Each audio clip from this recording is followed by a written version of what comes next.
Il giro del mondo in 80 giorni.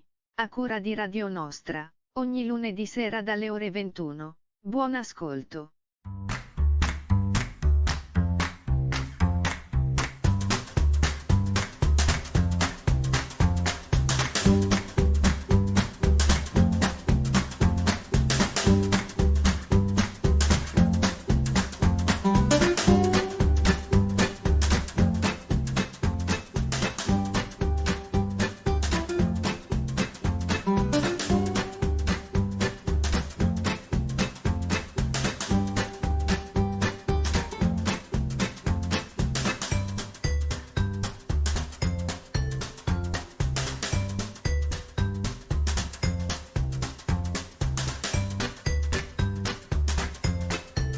Eccoci qui, finalmente siamo tornati dopo, aspetta che abbasso la musica, che dopo mi dicono, ma si sente nulla con la musica troppo alta della sigla, ecco qua.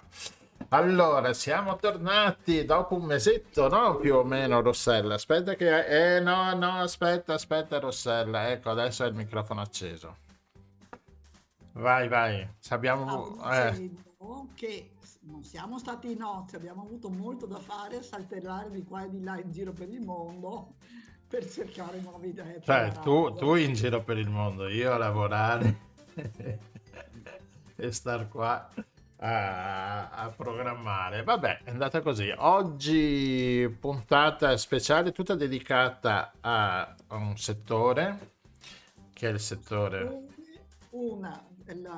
Perché il 24 di gennaio c'è stata la giornata mondiale dell'istruzione proclamata dall'ONU ancora nel 2018 ed è una giornata che l'ONU intende celebrare per favorire, per eliminare la povertà educativa delle bambine e dei bambini. Sono tantissimi i bambini al mondo che non possono avere un'istruzione adeguata, ma anche nei nostri paesi sviluppati qualche problemino vediamo insomma che c'è, quindi è giusto mettere al centro questo tema. Ma prima di cominciare, quindi con un numero monografico dedicato al mondo della scuola nei suoi vari aspetti, certo, vogliamo accennare a una cosa che non c'entra niente, ma che c'entra con le nostre vite, perché si tratta dell'ambiente. E sabato e domenica prossimi c'è una bellissima iniziativa a Caorle per chi può spostarsi verso quella zona ed è il Festival Nazionale delle Oche, ed è perché quella di vicino a Caorle c'è un la Valle Vecchia e la Brussa, esatto, dove ci sono tantissime oche sia stanziali sia che vengono a svernare dalla Russia. E quindi ci sono organizzate tantissime attività e se vi interessa ci sono tutte le informazioni su Facebook, basta guardare, basta mettere Festival delle sì, dai, Oche. no, comunque chi vede su YouTube adesso vede il manifesto, ci sono i numeri di telefono e quindi l'informazione l'abbiamo data e beh, anche questo possiamo dire è un campo scuola, anche questa qua, no? Per imparare a riconoscerle. Sono degli amici che ci volano sulla testa e che noi tante volte non riusciamo a riconoscere. Va bene, ascolta, noi siamo già in mongolfiera, stiamo già andando a trovare la nostra amica che ha problemi di collegamento. Allora intanto mettiamo il primo brano e dopo vediamo un po' cosa succede. City Banderland.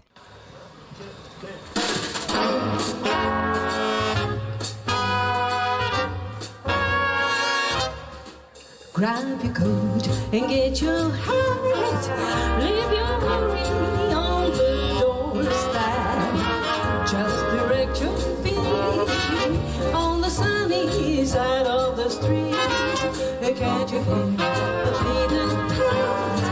And that happy tune is your style. Life can be so sweet on the sunny side of the street. I used to walk in the shade with those blues on the rain. I ain't not afraid. We surround and cross over. Have a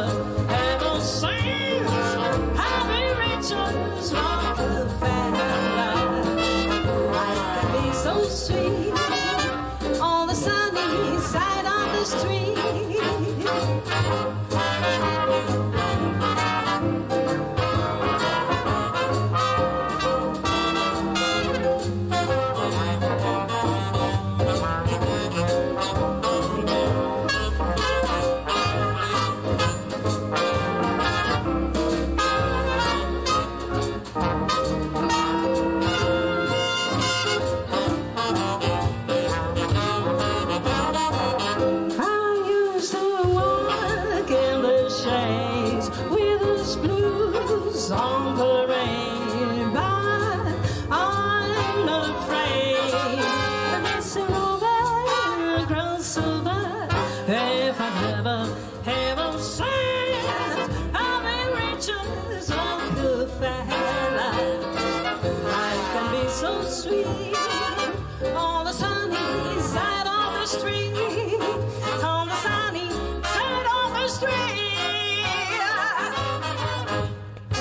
On the sunny side of the street, City Bandland. Stiamo preparando il Festival del Jazz che andrà a luglio, la terza edizione, e siamo arrivati bene o male, ma anche meglio bene, siamo arrivati bene a Trento, tanto fa freddino però questa sera.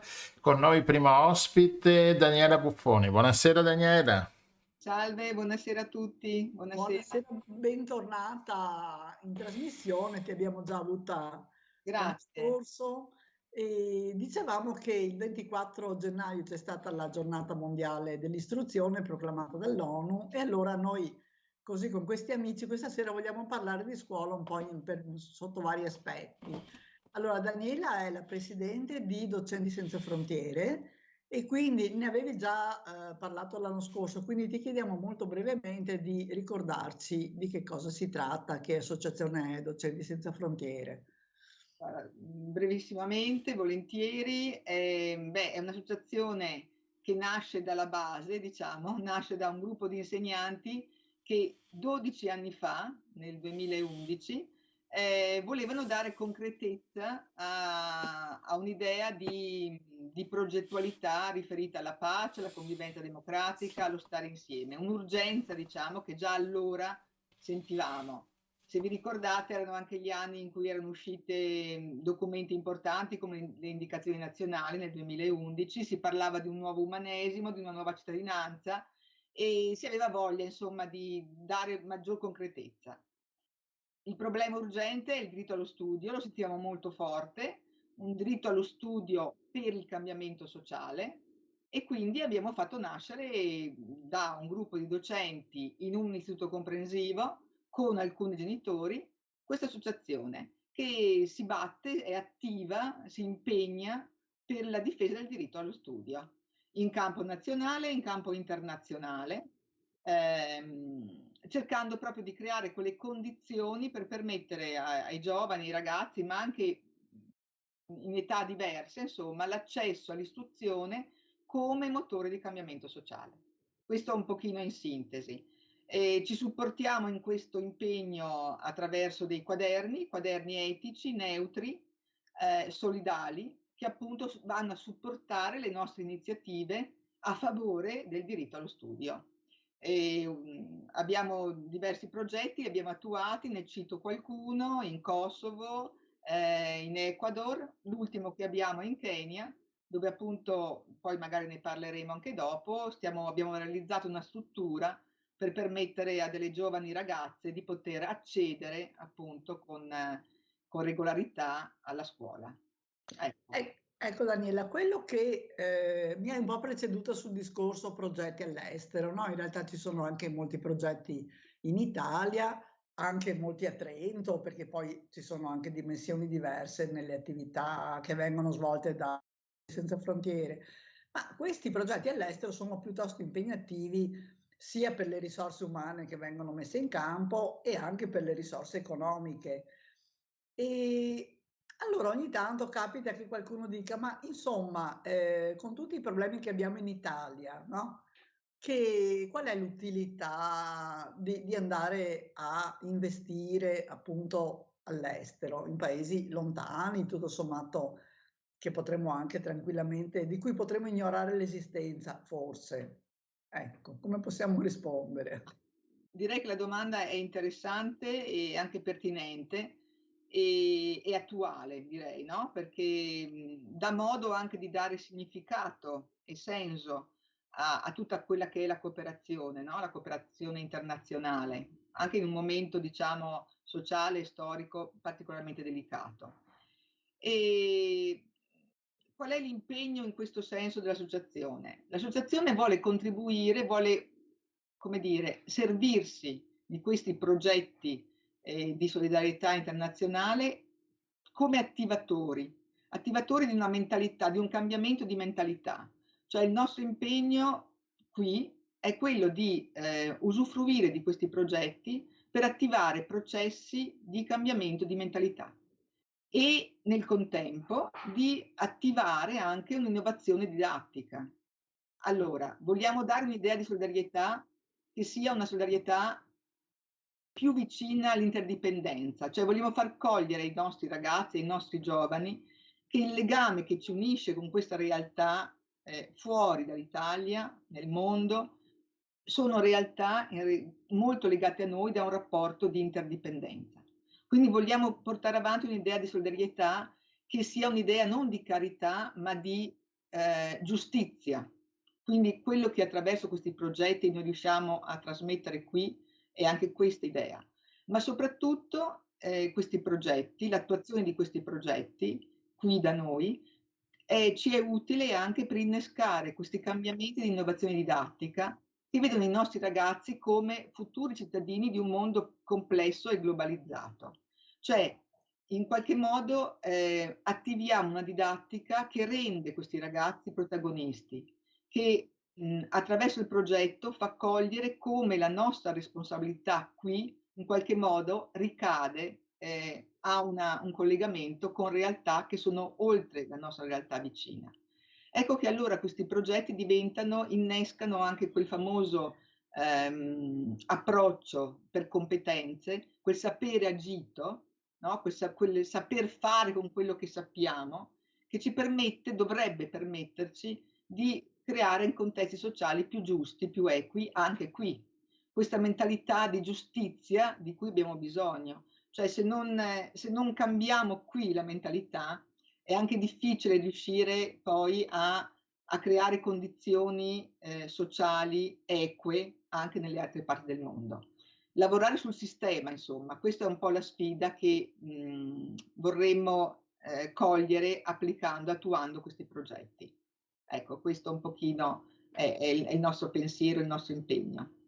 E negli anni hai avuto modo di sperimentare con i tuoi studenti, con i tuoi bambini, qualche aspetto positivo, diciamo, di ricaduta rispetto a progetti che sono stati svolti all'estero? Sto pensando per esempio al progetto in Kosovo, che è stato un progetto molto importante, anche insomma, sia per la durata che per l'impegno in termini di risorse umane, in termini finanziari, e che si è sviluppato anche su tanti aspetti diversi, no? Certo. No, il progetto in Kosovo in modo particolare era un progetto che si riferiva all'inclusione scolastica, no? Quindi al lavorare, all'impegnarsi attraverso questo progetto e attraverso lo scambio di buone pratiche con i colleghi kosovari, si rivolgeva proprio a implementare un'idea di un'inclusione significativa, un'inclusione importante, cioè appunto un modo per rendere protagonisti tutti gli alunni, offrendo loro pari opportunità e condizioni di apprendimento in riferimento anche alla loro storia culturale personale. Ecco, io direi che questo progetto in Kosovo a cui tu facevi riferimento, ma anche sto pensando a un progetto sulla deforestazione in Tanzania, ad esempio, dove questo legame questo significato di cooperazione come interdipendenza è proprio emerso nella sua forza migliore, direi, no? Rendere i nostri ragazzi qua consapevoli che l'agire per l'ambiente qui ha ricadute anche in altri spazi, in altri luoghi, è un messaggio difficile da far trasmettere, ma che però è altrettanto importante e soprattutto restituisce ai ragazzi l'idea di essere protagonisti, di essere impegnati in prima persona rispetto a queste tematiche che sono globali. Come globale l'inclusione, cioè che non è semplicemente un'accoglienza, non è semplicemente un rendere partecipi gli altri di una realtà alla quale apparteniamo, ma soprattutto è coinvolgerli in prima persona le altre, no? Appartenenti a culture diverse. Ecco, questo è un po' il senso.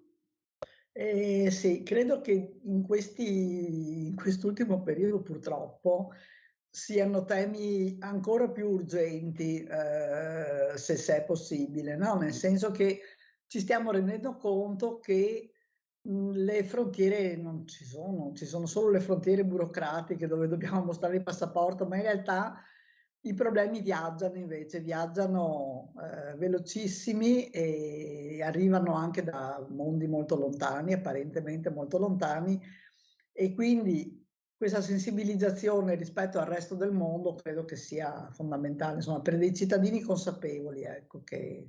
Sì, assolutamente sì, e sosteniamo anche appunto un'idea, cioè se vogliamo restituire questa complessità nella quale i nostri ragazzi vivono, credo che sia anche urgente evitare di dissociare, parcellizzare anche i saperi, cioè ci stiamo anche impegnando per questo cambiamento, cioè questi progetti ci aiutano anche a dare una visione globale del problema.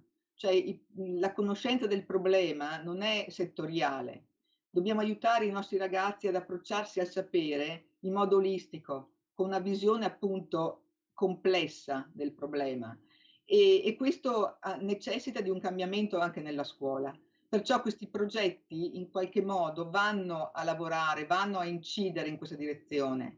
Un sapere che continua a essere parcellizzato come quello che noi abbiamo adesso nella nostra scuola, rischia davvero di non dare ai nostri ragazzi questa idea di interdipendenza e di globalità della quale invece hanno assolutamente bisogno.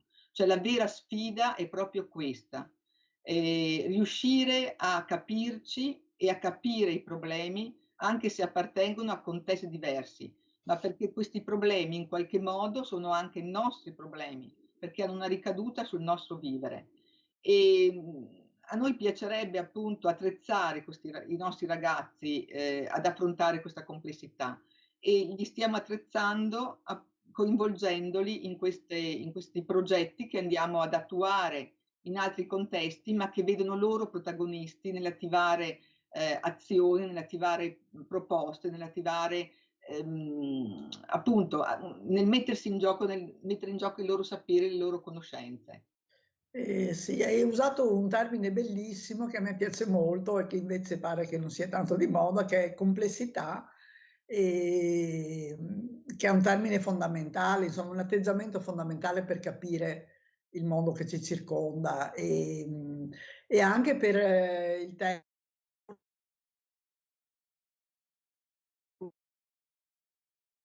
Ma non lo so, vabbè, fare una graduatoria dei temi, però insomma, vabbè, stavo pensando al discorso dell'ambiente, no? E poi ovviamente c'è quello gigantesco della pace, ecco. Certo. E sono temi ai quali appunto ci si approccia con una varietà di discipline che interagiscono fra loro e che sono fondamentali per riuscire a mettere a fuoco appunto la complessità e anche l'importanza di questi temi che andranno a influire sul futuro, ma in modo molto concreto, perché poi sembra sempre che facciamo discorsi, no, così, e invece andranno a influire in modo molto concreto sulla vita di questi che adesso sono dei bambini, ma fra poco saranno dei giovani e delle giovani, insomma, no? E che avranno in mano il futuro.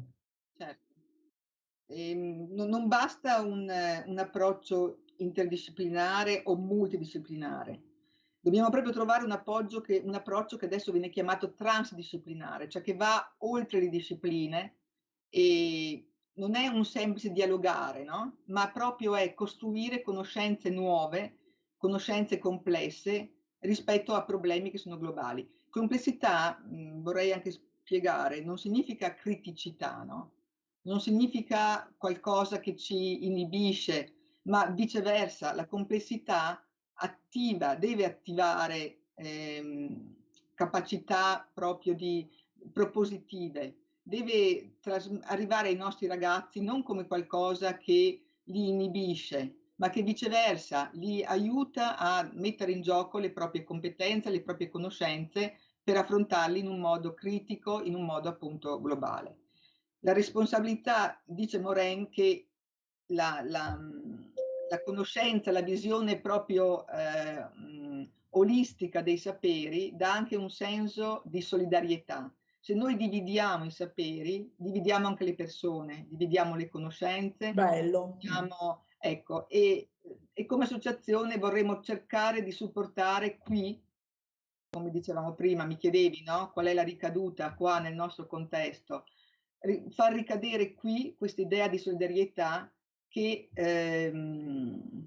attiva una conoscenza che proprio è una conoscenza olistica, che prende dentro tutto, come dicevamo prima, insomma.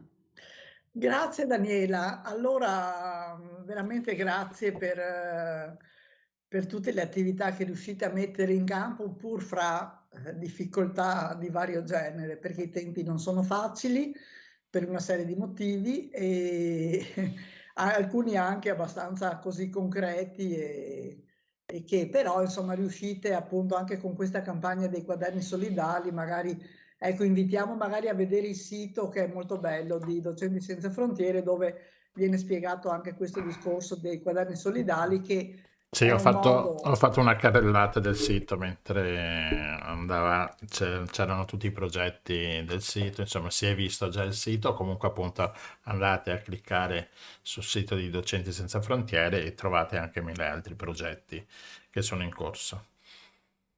E... Grazie mille. Grazie a voi. Ogni tanto torniamo a chiamarti, a bussarti, ogni tanto se qualche mongolfiera vedi verso 30 siamo noi. Grazie davvero di questa occasione. Grazie. Grazie mille. Grazie.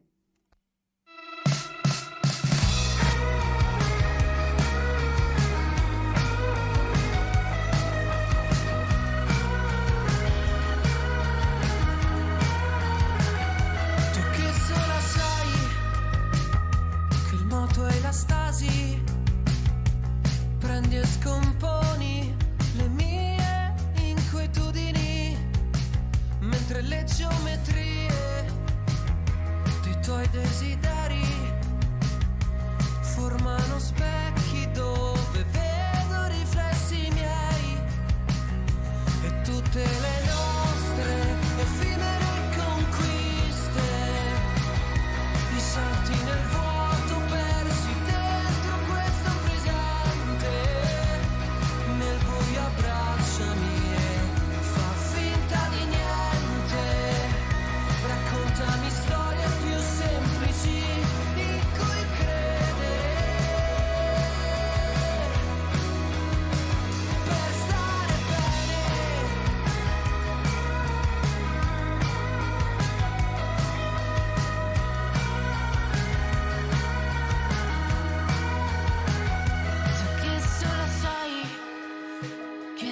Scende e muore, copri i miei lividi e scaccia i dubbi che ho, mentre le simmetrie dei ricordi di ieri compongono i cieli dove si uniscono i tuoi e i miei e tutte le nostre effimere conquiste, i salti nel vuoto.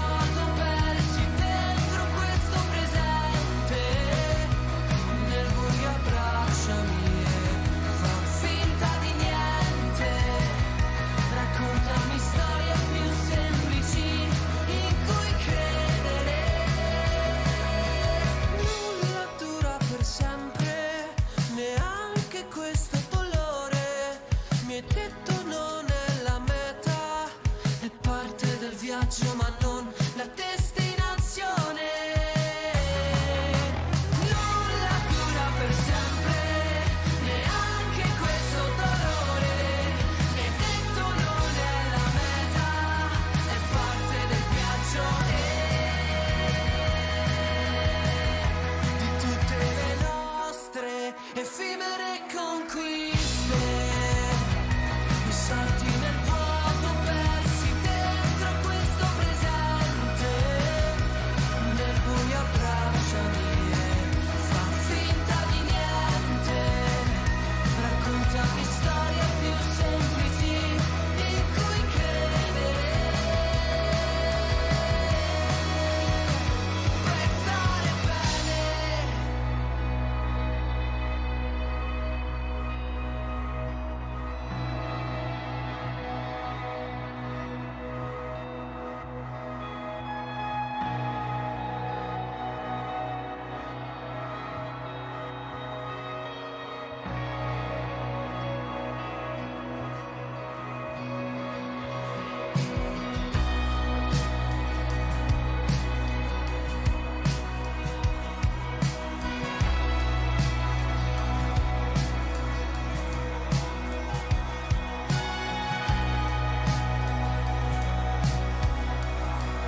Ed ora faremo un viaggio molto, 3, molto, molto, 2, molto, molto, 1. molto lungo. Eccoci nuovamente Ecco. in studio e stiamo volando ad est, Rossella.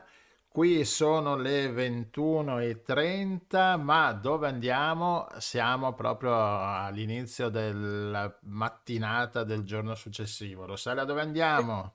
All'inizio della mattinata per i molto mattinieri andiamo in Cina a Nanchino, che non sappiamo neanche tanto bene dov'è, ma adesso magari Adesso mettiamo la nostra una... amica, ecco, Emily De Conto, ci racconta un pochino dove si trova. Emily De Conto, ti diamo del buongiorno. Ormai sì, infatti. Buongiorno allora a voi. Buongiorno a te. Allora, come si sta là in Cina? Ti hanno detto, ma vai in Cina e tu hai preso bagagli e sei andata? Sì, io ho proprio scelto di venire qui. Ci tenevo tantissimo perché a me è sempre piaciuto viaggiare, specialmente in Oriente, la Cina mi mancava. Ho fatto una grossa scommessa perché poteva andare molto bene o molto male, vista la situazione. Io ho scelto la sede ancora 1 anno e mezzo fa e devo dire che sta andando molto molto bene. Perché adesso hanno tolto le restrizioni, quindi posso andare in giro, sia in giro per la città, in giro per il paese e quindi sono molto contenta. Nanchino si trova vicino a Shanghai, relativamente, insomma vicino per gli standard cinesi, diciamo, e pur avendo veramente molta popolazione, perché parliamo di circa 8 milioni di abitanti, è una città veramente molto vivibile, con molte piste ciclabili, parchi, un sistema di mezzi di trasporto ottimo, tantissimi laghi dove la gente fa picnic, si può stare fuori, quindi sono veramente contenta. E anche il lavoro devo dire che dà molta soddisfazione. Ma infatti la domanda necessaria è: ma che cosa ci fai a Nanchino? Certo. Allora io in Italia sono un'insegnante di ruolo di lingua spagnola, però ho fatto una selezione per il Ministero degli Affari Esteri in collaborazione con il Ministero dell'Istruzione per insegnare italiano all'estero e quindi sto insegnando italiano all'Università Normale di Nanchino. Io praticamente sono una lettrice, diciamo, quindi faccio corsi di lingua e cultura, ma anche corsi di storia, letteratura, musica, cinema, insomma sono un po' un ponte, diciamo, tra le insegnanti cinesi, no, che sono qui e quello che è la realtà dell'Italia. Ah, interessante. Ascolta, ma hai tanti studenti interessati alla lingua italiana?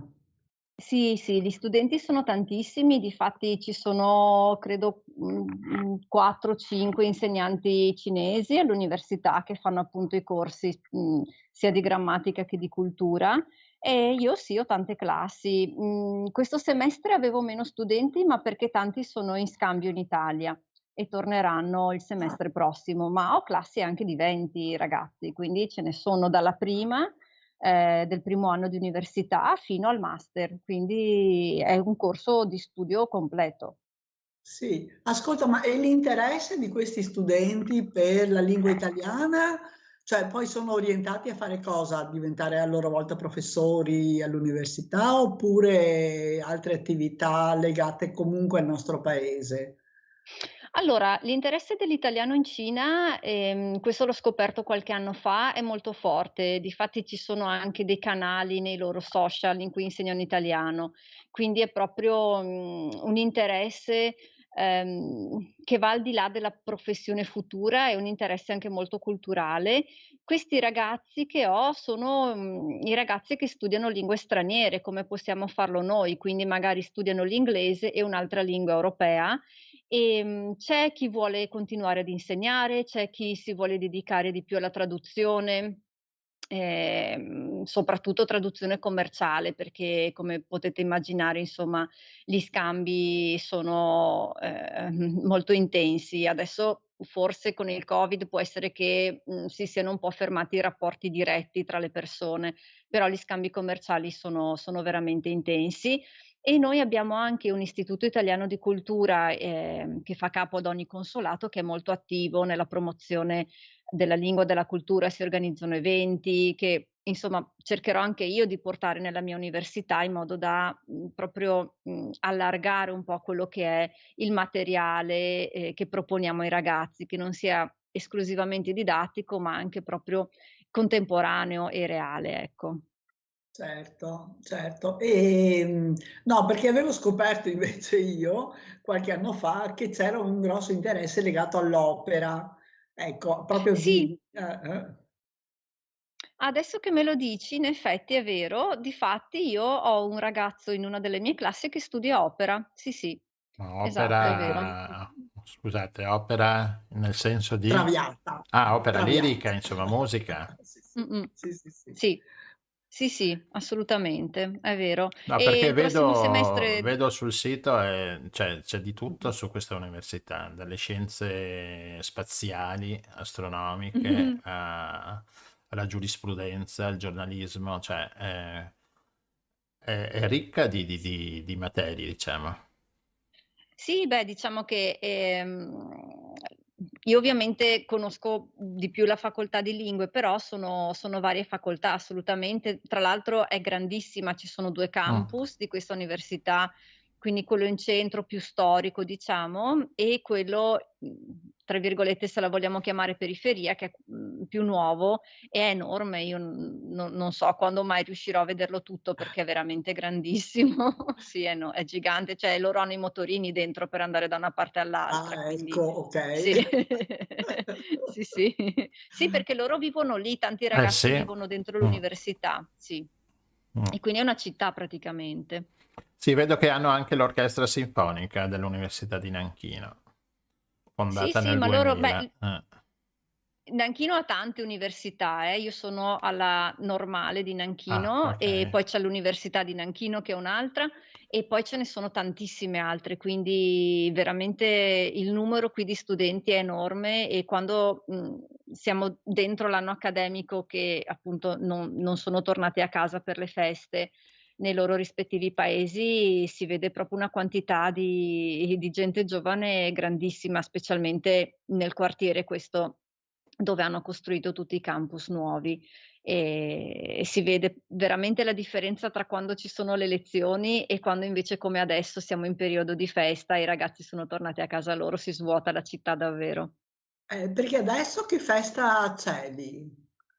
Adesso praticamente c'è la festa dell'anno nuovo, ecco, quindi L'anno nuovo Ah loro sì, beh, cinese. sì, sì, il sì, Capodanno esatto. cinese arriva dopo del Sì, nostro, è vero? sì, sì, Ah. sì.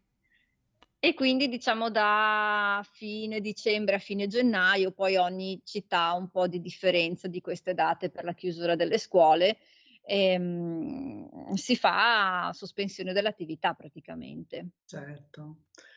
Ascolta Emily, come sistema scolastico universitario in questo caso, hai trovato tante differenze rispetto a quello italiano?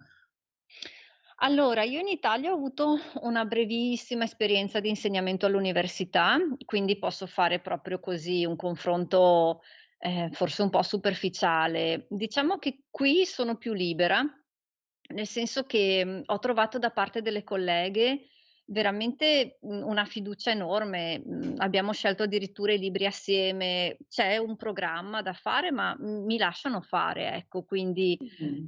ovviamente, io immagino che parleranno anche con gli studenti per vedere come va e ogni tanto, ci sentiamo periodicamente per confrontarci, però veramente mi hanno dato fiducia e l'ho apprezzato tanto, insomma.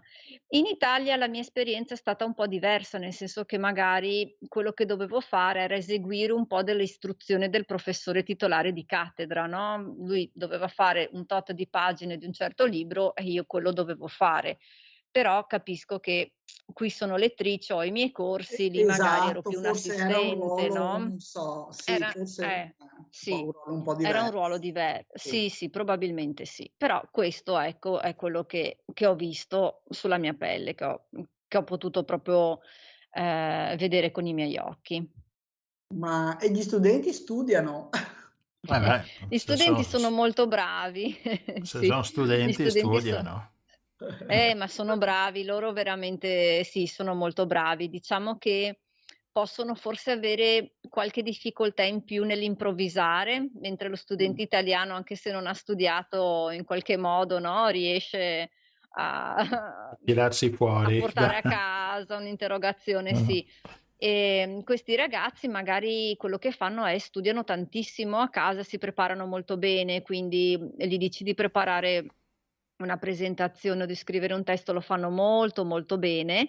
Si devono un po' sciogliere dal punto di vista, ecco, di situazioni più reali, magari di improvvisazione, ecco, come dicevo prima. Però Eh, sì, sì, studiano, davvero la studiano. famosa creatività italiana, dai, a qualcosa serve anche, no? Sì, sì, sì, sì, però attenzione perché questi ragazzi veramente sono molto preparati, Oh, dobbiamo sì, sì. tenerlo presente. Sì. Brava, brava, sì. Sì, Questo, no, te l'ho chiesto apposta perché sì. sì, non è che improvvisando poi fai tanta strada. No, Cioè, purtroppo no. sì. No, infatti.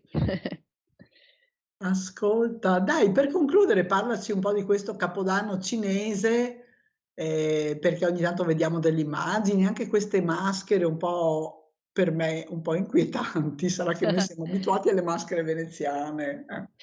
Sì, no, no, mi fa piacere parlare adesso di come stiamo vivendo perché so che in Italia vi danno delle notizie molto preoccupanti sulla situazione in È Cina. vero, in effetti. Ehm, io, per quello che io vedo una situazione normalissima, anzi la gente è molto contenta che non ci siano più le restrizioni di prima. Certo, stiamo parlando di una popolazione che ha vissuto molti anni, con un certo controllo e una certa preoccupazione, quindi ancora in giro si vedono tantissime persone con la mascherina, ad esempio, però queste scene apocalittiche che vi presentano io non ho avuto modo di vederle, che per carità non dico che non ci siano, però la gente qui vive normalmente. Proprio ieri sono stata in centro città appunto per vedere le decorazioni del Capodanno, perché ci sono lanterne adesso coloratissime ovunque, che ce ne sono spesso in centro lo stesso, ma adesso molto di più. E quindi, essendo l'anno del coniglio, ci sono conigli giganti illuminati dappertutto, appesi nei negozi, appesi sopra le strade, quindi è stato bellissimo, era pieno di gente. E ci saranno questi eventi, appunto, come dicevi tu, fanno dei balletti con i vari costumi tipici, maschere, cose di questo tipo e andranno avanti fino, credo, probabilmente a fine mese, insomma. Quindi la gente adesso sta uscendo proprio volentieri. E ha voglia di fare festa perché sono stati Sì, anni molto duri.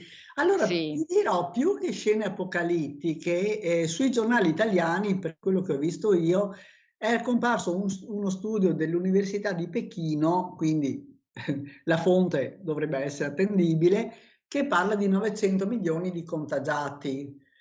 Anche perché pare che insomma i vaccini, quelli cinesi, siano meno efficaci. Protettivi. Ecco. Questo è quello che diciamo che le scene brutte erano quando c'è stata la rivolta contro il lockdown, perché Mh. effettivamente era un lockdown molto rigido e Sì. anche un po', insomma, sì. Abbiamo visto condomini sigillati con la gente chiusa dentro, ecco. Quello succedeva, sì, sì, quello era così. E difatti, perché adesso ci sono tanti contagi? Ehm, Perché, prima non si è contagiato nessuno Sì, e sì, quindi sì, adesso che hanno aperto la gente si certo, sta ammalando. Mm. Ma, certo. anch'io ho avuto la febbre e il mal di gola, ma non so che cos'era, per dire. Tutti i miei studenti, quando facevamo lezione online a un certo punto, venivano con la tosse, in video ovviamente. E quasi tutte le persone che io conosco si sono ammalate, poi c'è chi ha fatto il test, chi no, però insomma, è successo subito appena hanno tolto le restrizioni che sì, Certo, tanta gente si è ammalata certamente, ma era ovvio, lo sì, sì, sapevamo tutti che sarebbe successo questo. certo. No, no, Sì, qui sì. è stato spiegato anche qui che uno dei motivi Mh. di questo numero di contagi era che questa politica del Covid-0 era un po' fallimentare, insomma, nel senso controllare sì, ma Covid-0, poi prima o poi la gente deve anche passare attraverso sto virus, anche se si spera in Sì. maniera non tragica, ecco. Difatti loro hanno aspettato probabilmente di vedere che ci fosse qualche variante più leggera e a quel punto hanno deciso che effettivamente non si poteva continuare per sempre così e hanno preso la decisione adesso, ecco. Questo è quello che è stato un po' spiegato, Sì, ecco, sì, che sì. non c'era un grosso pericolo e quindi bisognava tornare alla normalità. Ma la cosa, che è stata impressionante davvero è che, fino a veramente 2, 3 giorni prima, noi continuavamo a fare un tampone al giorno praticamente in quel periodo lì, perché c'era stato un Caspita. aumento di case. Sì, sì. Mm. Sì, però si facevano sotto casa gratuitamente in bocca, quindi in realtà era più la scocciatura di andare, Sì. in coda a farlo, ma era una cosa velocissima, non come in Italia, insomma era veramente tutto organizzato velocissimo. E poi da un giorno all'altro hanno detto: "Bene, da domani non serve più." E quindi è stato veramente uno shock per tutti, Sì, perché sì, ci aspettavamo una riapertura un po' graduale e più graduale. invece no. Mm. Sì, però bene dai, perché adesso è bello veramente. Io ero venuta con l'idea di vedere la Cina e di viaggiare tanto e adesso lo posso fare insomma, quindi sono Finalmente. contenta. Sì. Ascolta Emily, com'è il clima lì adesso? E allora è un po' strano perché fino a ieri era caldissimo, veramente da stare in maglioncino fuori e adesso sta nevicando. Ah, Quindi ecco, a posto. Bene. sì, dipende dai venti probabilmente e ha fatto caldissimo negli ultimi 20 giorni, aveva fatto molto freddo appunto 3 settimane fa, ma qualche giorno. Adesso siamo sui 3 gradi, andrà forse a -2, -3 di notte e appunto si sta fermando un po' di neve sulle piante qua Che sotto. sarebbe più normale un freddo così, cioè la neve o i 3 gradi sono più normali, diciamo, per il periodo? Allora, mi dicevano che c'è un inverno molto breve, una primavera che arriva molto presto di solito. Quindi sì, è usuale che ci sia questa temperatura. Forse sì, aver avuto così tanto caldo fino ad adesso probabilmente è stato un po' anomalo. C'è Mh. stata anche meno pioggia di altri anni, effettivamente, quindi hanno visto sì dei cambiamenti, da questo punto di vista. Sì. Ascolta, io sto viaggiando con la Mh-mh. tecnologia, sono sopra Nanchino e vedo che Sì. c'è tanta acqua Sì, sulla tantissimo. città. Ci sono canali, fiumi, un Sì, sì, laghetto, no? c'è il fiume che è bellissimo perché Ah, poi nel lungo fiume c'è tutta una passeggiata dove si può andare per ore praticamente, è meraviglioso. E laghi, ci sono tanti laghi, ma esatto. anche in ogni quartiere hanno fatto dei laghi, ma bellissimi con i ponti dove puoi camminarci sopra, in altri che sono più grandi puoi prendere anche delle barchette, dei pedalò per dire, per insomma veramente navigare. Ci sono dei laghi con delle isole dentro, per cui, son stati fatti dei grandi ponti tra un'isola e l'altra, ci puoi passare delle ore. Quindi è bellissimo, veramente ci sono tante cose di natura da fare qui. C'abbiamo anche una Bello. montagna in mezzo alla città praticamente, con dei templi, le pagode, cose di questo tipo, no, quindi uno si aspetta la megalopoli cinese fatta di cemento, invece no. Non è Tokyo, ecco, per dire, quindi Ah, qui è veramente piacevole. Sì, il centro ovviamente, ma appena fuori già si comincia ad avere tutte queste zone vivibilissime, si esatto, vedono le sto signore che vedendo fanno questa tai chi. montagna, la stiamo vedendo. Sì, Sì, è è veramente, meraviglioso cioè, lì. Sì, poi abbiamo le biciclette a noleggio che si prendono con l'app praticamente, quindi tu prendi una bicicletta sotto casa, e vai la alla lasci da montagna, ad un'altra esempio la parte. molli là, ti fai la tua passeggiata. Sì, no, è meraviglioso veramente. Bene, che bello sentirti così No, entusiasta. esatto, Vero? ma sì, perché non si pensa mai della Cina, a parte Mh-mh. Pechino, no, si pensa che le altre città siano, cioè non abbiamo una cultura cinese, quindi Mh. conosciamo No. pochissimo. Eh. Assolutamente.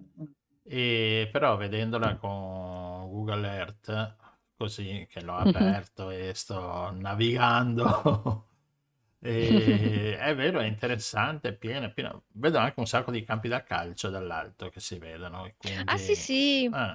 Sì, sì, ne hanno tantissimi. Qui fanno tanto sport i cinesi perché anche nei parchi hanno i campi da tennis, da Sì, calcio e hanno un sacco esatto. anche di attrezzi da ginnastica, tipo la cyclette o le cose per fare step o per fare gli esercizi per le braccia, per gli addominali. Quindi nei parchi pubblici loro hanno magari 10, 20 di queste macchine tipo da palestra, ma ovviamente non imbottite, e dove si può fare sport al parco e loro stanno tantissimo fuori a fare queste cose qua. Sì, sì.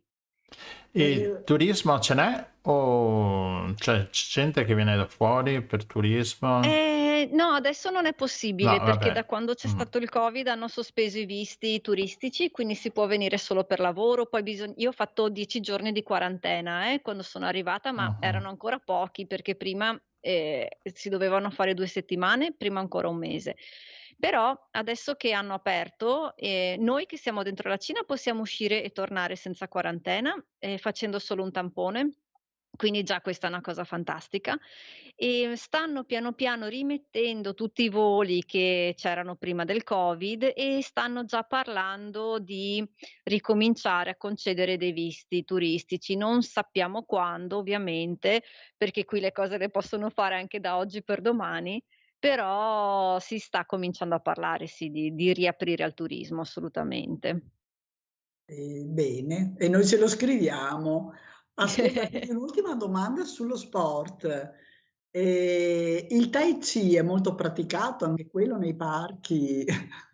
Sì, si vede tantissimo, ma non solo nei parchi. Qui i condomini, ad esempio, non sono isolati come da noi in Italia, sono dei complessi residenziali chiusi dentro un compound, lo chiamiamo noi, quindi dove vivo io, ad esempio, ci sono 50 di questi edifici dentro questo parco, lo chiamerei perché alla fine è pieno di vialetti, di alberi, e ci sono delle strutture che possono essere chiuse per quando fa più freddo o dei gazebi, insomma, aperti, dove tu a volte passi e vedi proprio le signore del residence, diciamo, che fanno Tai Chi, oppure li vedi nei parchi. Sì, sì, li abbiamo proprio visti, oppure fanno altre cose, arti marziali di vario tipo, oppure esercizi simili aerobica, oppure la danza con i ventagli anche abbiamo visto. È bellissimo, cioè tu cammini, per questi parchi e ogni giorno c'è una sorpresa, vedi cose diverse veramente ogni volta che esci di casa. Che bello, ecco. Mh-mh. Grazie per averci offerto una visione un po' diversa, insomma, perché Sì, purtroppo qui si viaggia per stereotipi, no? Beh, Perché certo. sì. Mm. eh, Sì, mi fa piacere tanto comunicare queste cose perché, ehm, anche per me è stata un po' una sorpresa che è tutto veramente, uhm, più bello forse di come me l'aspettassi. È complicato da un punto di vista tecnico fare tante cose perché qui si paga tutto con le app sono in cinese, quindi magari io aiuto. spesso eh sì, per fare tante cose ho un telefono in una mano e nell'altra mano l'altro telefono con il traduttore, no, per vedere cosa sto comprando o, cose di questo tipo. Superata un po' questa fase dove ti arrabbi perché non capisci, impari un po' a fare le cose, poi ti godi quello che vedi, insomma, ecco. Va bene. Allora, Bene. grazie mille, Ora dai, grazie per possiamo esserti dire che svegliata che la all'alba. Cina è vicina, tanto per andare E grazie mille e buona colazione a questo punto. Eh sì, beh, fra un po', Eh. un po' prestino. Grazie a voi, Va mi ha fatto bene, grazie piacere, davvero. mille. Grazie a te. E Ciao. noi prendiamo la mongolfiera che abbiamo lasciato qua nel parco e ripartiamo su e torniamo in studio. Ciao, grazie. Ciao.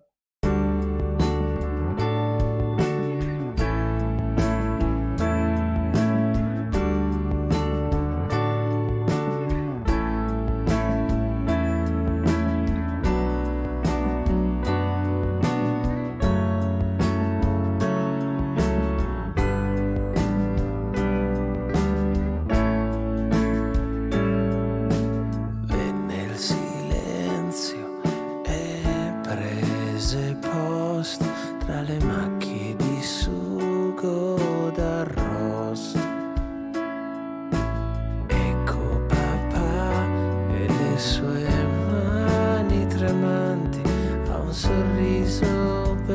quasi tutti quanti. Nel tovagliolo la quiete prese posto tra i segni di rossetto nascosto. Che stile imperfetto, non è vero mamma, ma è un difetto mai tardi a nanna. Chianti come fosse sangue in battaglia, mia sorella e le sue bombe di paglia. Tempo non ha sempre un grande affare, come il marito con quel cellulare. Bianca non tornerà, non tornerà, lavarla non basterà. Bianca non tornerà, non tornerà, lavarla non basterà.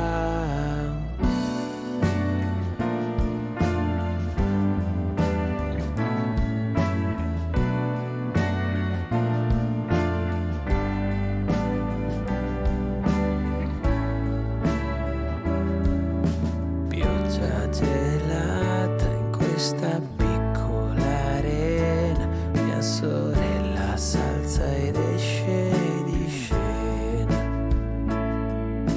Un attimo prima quelle mani tremanti fermarono lacrime troppo pesanti.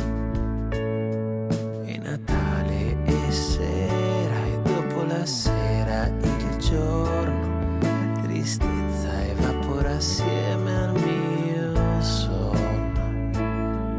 In sala d'attesa si ritira il torpore dell'anestesia da un corpo e da un cuore.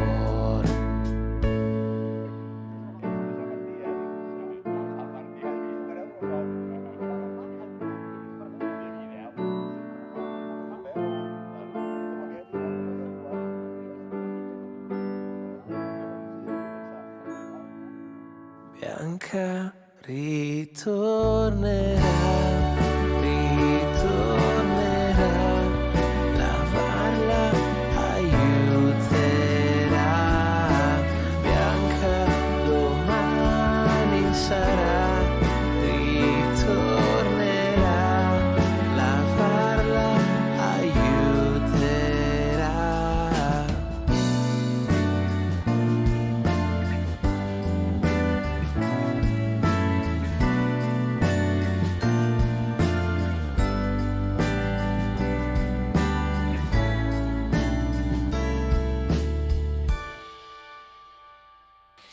Bianca, Ribalta Vapori, il brano che è uscito in questi giorni sulle varie piattaforme, mentre sta finendo il video. Eccoci qua, Rossella. Io così quasi restavo la Nanchino, perché è il momento della colazione adesso, mentre...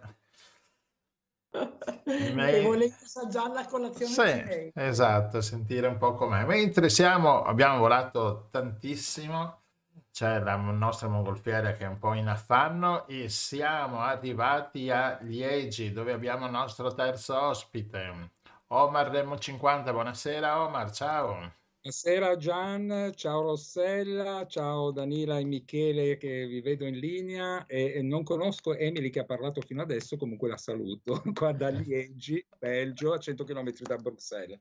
Bene. Bentornato a Radio Nostra. Grazie. E questa sera però Omar è un insegnante appunto che su incarico del Ministero per gli Affari Esteri italiano insegna a Liegi, ma questa sera l'abbiamo chiamato per farci raccontare un po' più in generale di queste iniziative scolastiche italiane all'estero, che sono parecchie, anche così, che hanno varie forme. E Omar perché è un esperto? Perché ha preso l'iniziativa qualche anno fa di creare un gruppo Facebook per mettere in contatto qualche collega che o era già all'estero o aspirava ad andarci. Questo gruppo gli è probabilmente scappato di mano perché ha raggiunto la stratosferica cifra di quanti iscritti, Omar? Sì, no, siamo tantissimi, sono tutti colleghi, sono tutti amici, molti curiosi, quindi io sono contento di aver aperto questo gruppo nel lontano 2008, anche per motivi personali, perché ne volevo sapere un po' di più.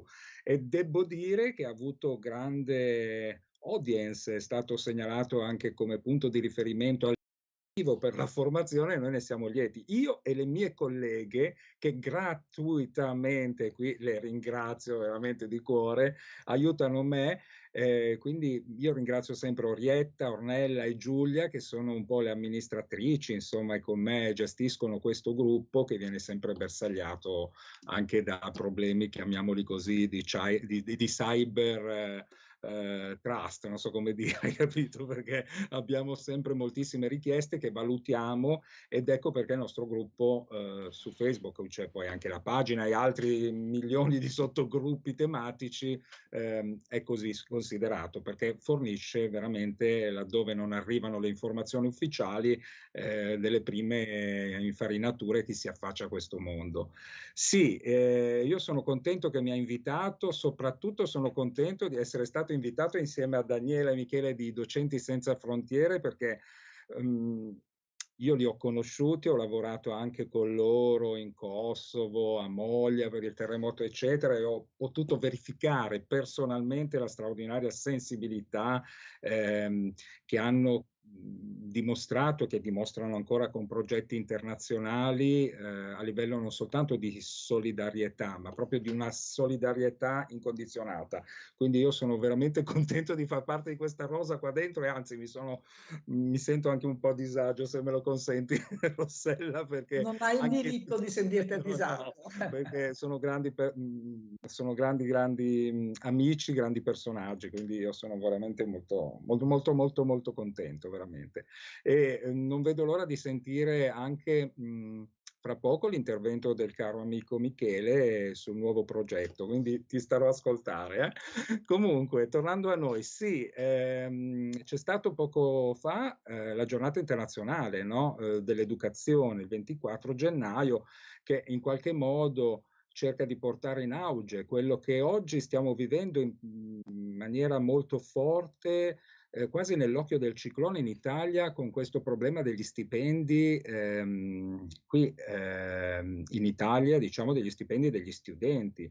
È stato definito un articolo sulla Repubblica proprio 2 giorni fa, lo stipendio base quasi rasenta il limite della povertà per un insegnante italiano, quindi io non oso aprire adesso il vaso di Pandora, perché ci sono delle dinamiche tra genitori che dicono cose, insegnanti che ne dicono altre, però sicuramente è un bel problema, e mi auguro che la politica finalmente apra la coscienza e il cuore per questo argomento, perché i ragazzi che ci sono a scuola sono il futuro non soltanto dell'Italia, ma di tutto il mondo intero. Mi permetto, Omar, Sì, di aggiungere il cuore, ma anche la testa, l'intelligenza, perché esatto. se tu vuoi un personale adeguato alle sfide gigantesche che ha di fronte un insegnante tutti i giorni, in un contesto sociale che è veramente impegnativo per un sacco di motivi, anche per le difficoltà che i ragazzi...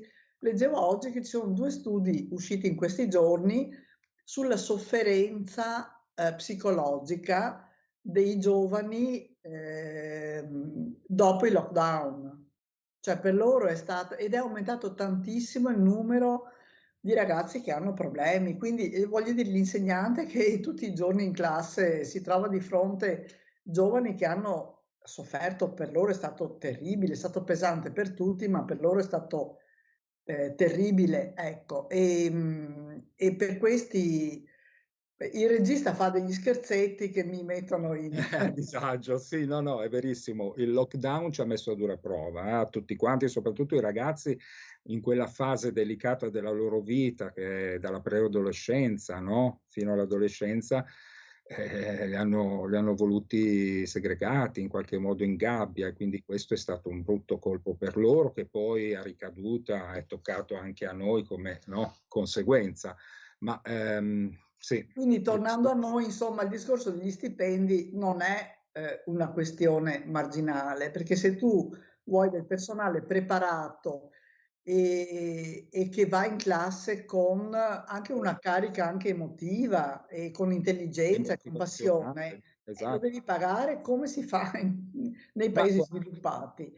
Va bene. sì, Omar, allora invece tornando al torniamo nostro a noi, discorso, esatto. alla domanda iniziale, no? Sì, allora ci sono tantissime realtà nelle scuole di tutti gli ordini e gradi nel mondo, a partire dalle scuole private alle scuole indipendenti. Però ecco, io vorrei raccontare invece quella più strutturata, che è quella che grazie al Ministero della Pubblica Istruzione, quindi al MIM, che adesso si chiama anche del Merito, e del MAICI, che è il Ministero degli Esteri, degli Affari Esteri e della Cooperazione Internazionale, si ha l'opportunità, diciamo, per noi insegnanti di poter andare a svolgere il nostro lavoro e quindi portare il nostro contributo anche agli italiani all'estero o non solo agli italiani, con addirittura alcuni istituti statali omnicomprensivi che variano dai 6 a 7, 8 a secondo dell'epoca. Per esempio, in questo periodo abbiamo una bellissima scuola statale a Parigi, una a Madrid, una a Barcellona, una ad Atene. È rimasta quella da Addis Abeba, che è un grandissimo istituto. Avete dato voce al nostro collega Gianni Caione, che ha raccontato la sua esperienza proprio in Etiopia ad Addis Abeba. Purtroppo è stata chiusa un'altra bellissima e grande realtà ad Asmara in Eritrea recentissimamente, diciamo forse 2 anni fa, e speriamo si possa riaprire. E poi ci sono delle realtà a Zurigo, e quindi queste sono le scuole però, chiamiamole proprio statali italiane o sezioni italiane. Poi ci sono tutta un'altra moltitudine di realtà che vanno dalle scuole europee, soprattutto in Europa. Ci sono 7 sezioni italiane, forse 8, alcune ci sono domande in essere che vogliono aumentarne il numero, molte sono a Bruxelles e nei dintorni, almeno 3 o 4, ce n'è una a Lussemburgo, a Francoforte, a Monaco di Baviera, a Varese, e insomma in queste realtà. Quindi sì, anche in Italia Varese ce ne sono anche altre di altre serie, ma ecco, non entro nei dettagli. Diciamo che le più importanti da un punto di vista così anche politico-strategico sono queste. Poi vi sono un'ottantina di sezioni italiane, straniere, nelle varie scuole o internazionali o bilingue o locali dell'Unione Europea, dei paesi anche non dell'Unione, ce ne sono alcune in America, alcune in Asia, alcune in Oceania, e poi ci sono anche scuole non paritarie, tipo a Smirne, a Basilea, ma ci sono poi una serie anche di altre scuole. Qua ci si perde un Si po'. perde perché la varietà è veramente molto ampia. Per esempio in Albania, che è un nostro vicino, un paese di rimpettaio, no? È piccolino, che però è importante per l'Italia per una serie di ragioni. Ecco, in Albania, per esempio, c'è una sezione bilingue in 3 città e dove gli studenti hanno alcune materie in albanese, altre in italiano. E tra l'altro sono ragazzi, cioè probabilmente la lingua albanese permette una particolare così facilità nell'apprendere le lingue straniere, sono veramente bravissime. E poi ci sono le scuole internazionali con tantissime lingue, e fra queste molte anche appunto la nostra bellissima. Esatto, dove partecipano studenti italiani, ma non soltanto. Questo è importante perché appunto laddove non c'è lo studente italiano passa a una cultura italiana per loro nuova. Quindi Certo. sì, questo è molto importante, ce ne sono quindi tantissime.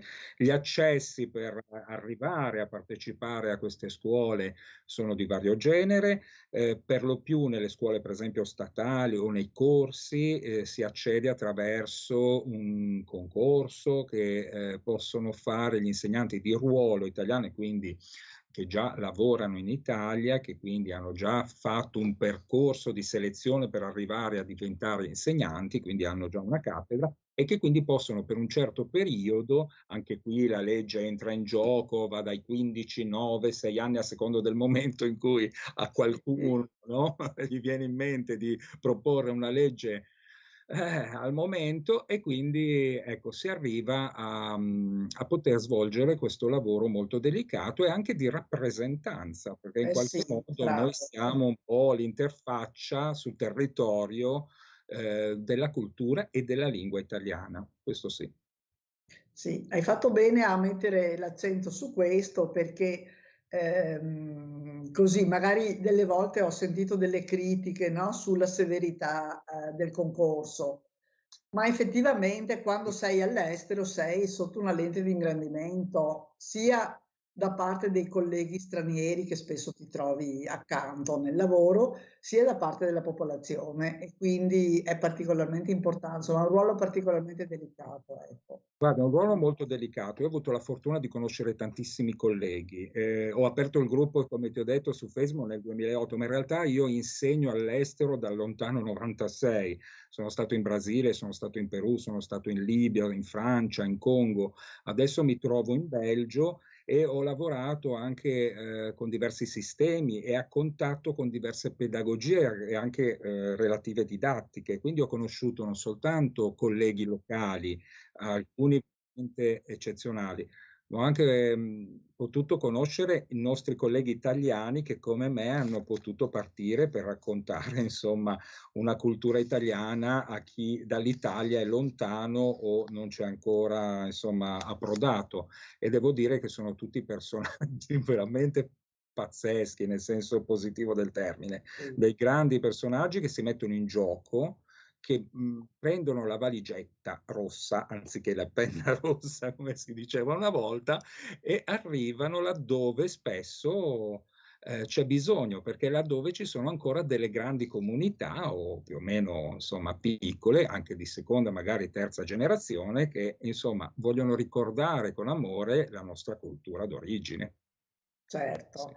E accanto a questo c'è anche, insomma, diciamolo perché non è una cosa di cui vergognarsi, una forma di soft power, no? Cioè un esportare la cultura italiana e anche nel rendere così amici, diciamo, gli studenti rispetto al nostro paese. Ecco, una cosa che fanno tutti i paesi, Esattamente, ne abbiamo parlato anche nella puntata che ha aperto questa magnifica sezione, diciamo, di mondo dove vai, maestro che trovi, insomma, qualcosa del genere. E quindi grazie alla vostra mongolfiera, sì, si deve dire questo, cioè laddove si spende, per esempio, €1 per l'investimento, ovviamente, il costo di queste operazioni, c'è un rientro pari a €4. Quindi c'è proprio un calcolo economico fatto finanziario di risorsa di ritorno che diventa importante per l'economia italiana.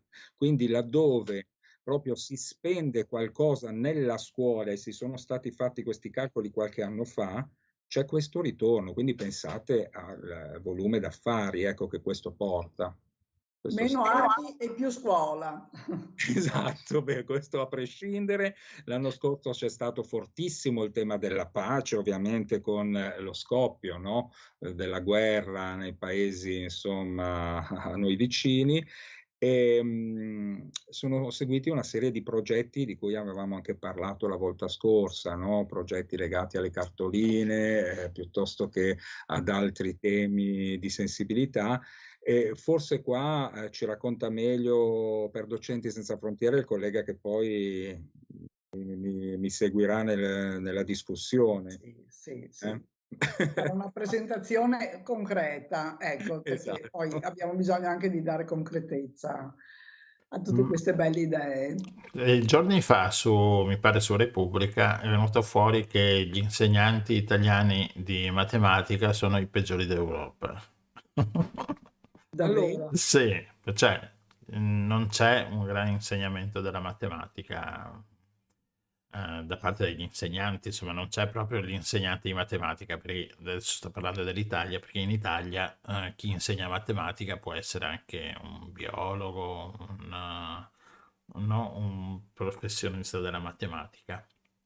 Come vi correlazionate con i vostri colleghi stranieri? Cioè, c'è questa, diciamo, confronto fra fra colleghi delle varie nazionalità? Allora, dipende dalle scuole e dalle materie che si insegnano. Sì, comunque una correlazione, uno scambio, ci sono dei team di lavoro, delle sessioni, ci sono, senz'altro. Nel caso della matematica, se tu sei un insegnante di matematica, allora lavori con il gruppo legato alle scienze, insomma, in questo settore qua. Io nel mio piccolo sono un insegnante di scuola primaria e insegno soprattutto intercultura e lingua, quindi io mi interfaccio con quei colleghi e le colleghe che sono nelle mie scuole locali e che trattano questo tipo di tema, più che il tipo per esempio delle scienze o delle arti o appunto delle matematiche, capito? Per cui diventa più complicato per me avere un punto di riferimento legato a questo tipo di didattica. Io conosco più la didattica delle lingue, della L2, dell'LS, piuttosto che del modello CLIL o insomma dell'insieme insomma legato all'insegnamento della lingua straniera per alcuni di loro. Quindi non ti so dire esattamente se il tema della matematica è sentito più o meno. Io devo dire che però ho conosciuto colleghi, ovviamente perché sono in un contesto scolastico, in una comunità educanda, e quindi ho dei colleghi che insegnano anche matematica e ho visto come insegnano localmente nei vari paesi che ho frequentato, che ho vissuto. Qui in Belgio, in modo particolare, l'insegnamento della matematica è un po' differente dal nostro italiano, si cerca di produrre anche strategie alternative un po' sul modello orientale, hai capito, rispetto al nostro più occidentale delle tabelline a memoria, per farti un esempio molto spicciolo. Sì, questo è un po' così. Però adesso io non entro nel merito, per esempio, delle prove invalsi che danno poi dei resoconti e dei risultati particolari, perché dipende dai programmi che si seguono, programmi o comunque degli indirizzi che l'insegnante adotta.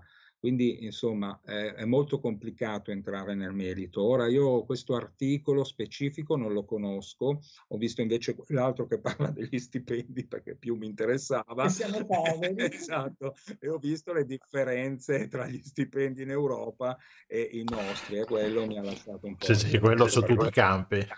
Allora, sulla matematica, magari così per motivi Sono stato personali, bocciato. magari no, ho un'idea un pochino più. Il problema in Italia è molto semplice: i laureati in matematica sono pochi Esatto. e quei pochi hanno un sacco di sbocchi professionali Professionali molto diversi differenti. Per cui, ecco, forse, e poi dall'insegnamento. forse c'è anche poca attenzione comunque a una didattica più efficace, ecco, quello forse, non lo so, vabbè.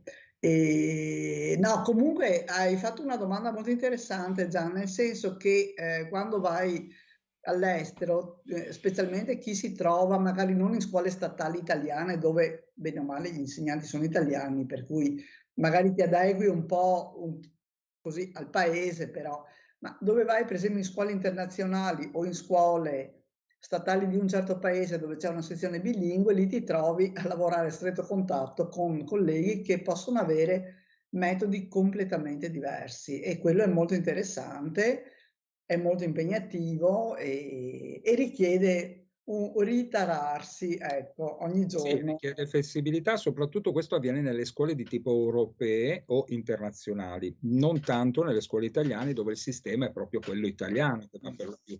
E nemmeno nei corsi di lingua e cultura che invece sono tematici sulla lingua e la cultura come quelli che faccio io in questo momento. Quindi sì, dipende moltissimo dalle situazioni. Però ecco, è molto interessante, una volta che l'insegnante si trova a confrontarsi con il suo collega all'estero in un contesto, in una cultura quindi calato nell'ambiente, e può portare un contributo in Italia poi molto molto più significativo che non solo quello letto ovviamente sul libro, no? Come così storia della pedagogia per esempio o contemporaneità. Peccato che poi una volta che l'insegnante rientra in Italia tutto finisce e ritorna. Nessuno, sì, è vero, Questo è verissimo un questo. grosso problema, non soltanto a livello di una perdita delle esperienze, delle risorse che sono state investite per far sì che questo, no, poi è anche andato all'estero quasi, ma è anche un problema frustrante psicologico per la persona che rientra, che poi ha chiuso nel suo bagaglio storico questo bagaglio culturale. È un grosso problema. Vero, condivido in pieno questo, sì. Ed è un peccato anche lo spreco anche per la comunità, insomma, no? Perché comunque, si arricchisce dello scambio che sappiamo che è il futuro. Come dicevamo anche prima, insomma, no? Sì. Ok, va bene. Omar, grazie. Grazie No, Omar, grazie se vuoi, a voi. se vuoi rimanere con noi in mongolfiera puoi rimanere nel nostro cestello dove torniamo un po' indietro, dopo ti riportiamo a casa. Va bene, Va bene. In un attimo.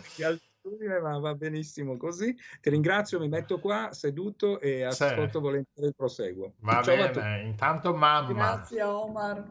Grazie a voi, aspetto quelli che si sono sintonizzati su Insegnare all'estero, sul sito anche di Docenti Senza Frontiere, ci trovate lì tutti quanti.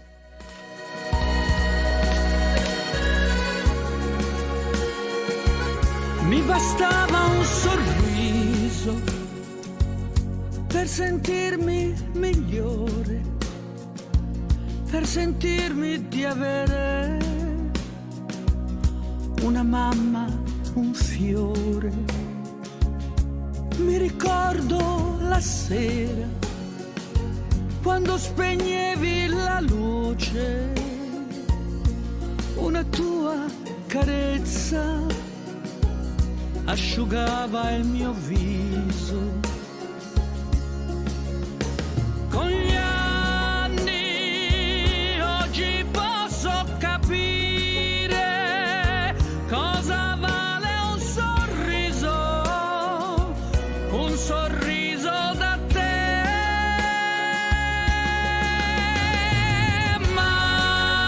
Mamma, ti ricordi le volte che mi portavi al mare? Mamma, nei tuoi baci sentivo il profumo del sale e tu stavi per ore a guardarmi in silenzio per farmi giocare. Tu che avevi un po' più di 20 anni, ma vivevi per me, mamma.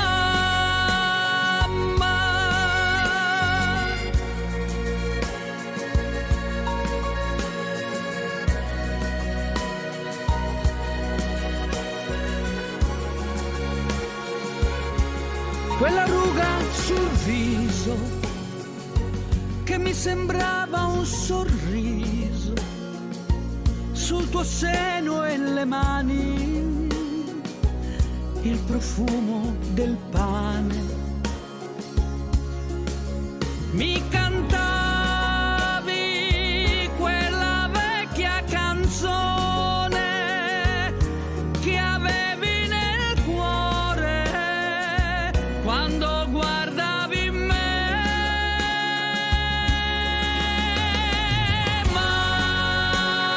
Mamma, ti ricordi le volte che mi portavi al mare? Mamma, nei tuoi baci sentivo il profumo del sale e tu stavi per ore a guardarmi in silenzio per farmi giocare. Tu che avevi un po' più di 20 anni, ma vivevi per me, mamma.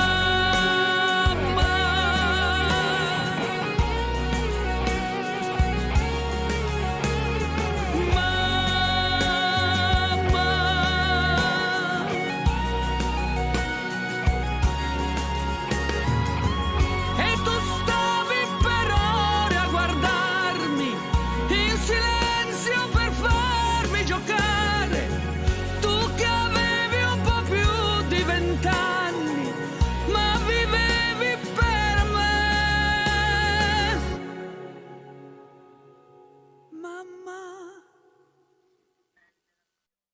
Grazie mamma Giovanna Nocetti, ricordo che Giovanna Nocetti stiamo preparando un concerto con Giovanna appunto che canta Milva qui a Cassavio, Cavallino Tre Porti a marzo, 18 marzo, ma ne parleremo anche di questo più avanti. E con la nostra mongolfiera siamo tornati indietro, siamo tornati a Trento col nostro quarto ospite Michele Toccoli. Buonasera, ciao.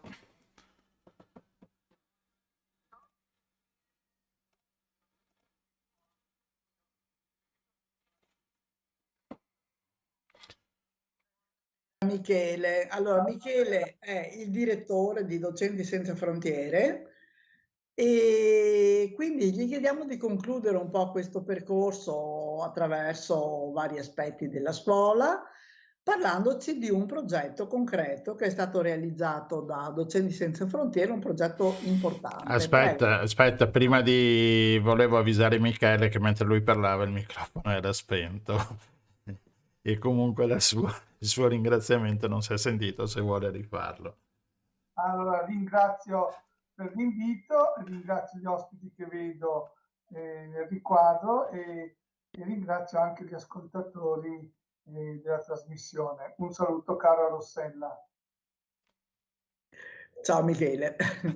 Ecco, stavo dicendo che ti abbiamo chiesto di intervenire in quanto direttore di Docenti Senza Frontiere per raccontarci un progetto concreto dei tanti che Docenti Senza Frontiere è riuscita a realizzare. Si tratta di un progetto anche molto importante, impegnativo, che che ha avuto anche una durata di qualche anno e però credo che il risultato sia importante e quindi ti chiediamo di raccontarcelo un pochino.